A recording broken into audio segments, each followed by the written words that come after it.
The nature of the work will change based on what you are doing. If you need to do excavation, you need an excavation certificate. If you need to do hoarding, then you need an atmospheric test. If you are entering a confined space, you need a confined space entry certificate. If you need to do material shifting somewhere, you need vehicle entry. A lifting plan is also required for the certificate, which the attachment is for the confined space entry certificate.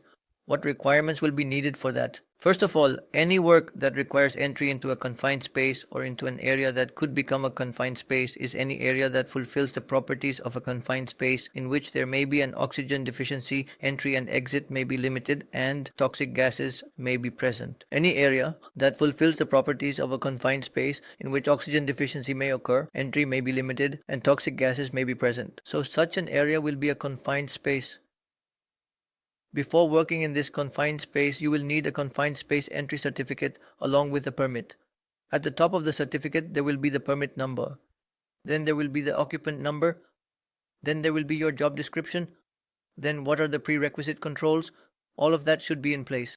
Additionally, record the whole watcher's or confined space observer's details, employee number, contact, and name. This identifies the responsible person, the certified confined space observer, ensuring worker safety. Conditions for continuing or stopping work in the confined space are noted. After gas testing, continuous monitoring frequency is recorded. Ventilation timing and two-way forced ventilation are included. The permit lists confined space entry requirements, PPE, gas monitoring equipment, and rescue plan. These details are critical for the confined space entry permit and certificate.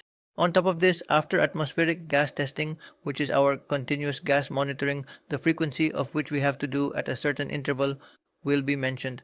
How much time before we have to ensure ventilation, such as forced ventilation, that will also be mentioned on top of it. So all the requirements for confined space entry or to dysentery from main to main will be mentioned on the permit, which breathing apparatus is needed for gas monitoring, what kind of monitoring should be used. Additionally, what will the rescue plan be?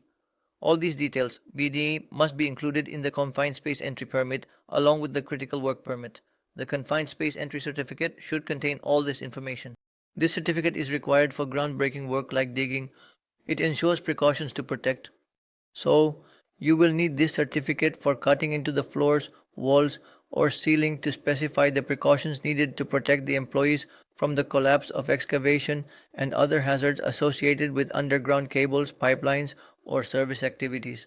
Whenever we need to do any groundbreaking or excavation, our workers must be prepared